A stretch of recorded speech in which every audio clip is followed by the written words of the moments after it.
So some of the new arrivals this week. How about the 73 MG MGB GT? Those are all capital letters. It's like, like MG's yelling at you. It's a lot of MG MGB MG GT BB. All right. I get it. A lot of characters. Yeah.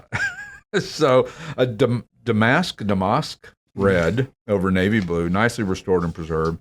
The 1-year only color combo. It's got the rebuilt 1.8 liter inline 4 and the rebuilt 4-speed manual with a rebuilt overdrive. Very desirable, the overdrive in these things. It makes the driving difference just a completely different thing. This thing mechanically is just spot on. It's just dialed in. I know the guy really well who consigned the car. And, it's driver quality exterior wise and cosmetically, which is great because you can enjoy it. Just get in it and enjoy it. But mechanically, it's gone through, it's sorted, just as we were talking about earlier. It's one of those ones that you can get in and drive it just about anywhere. That's important. And it's got all the receipts and documentation. And again, that's important.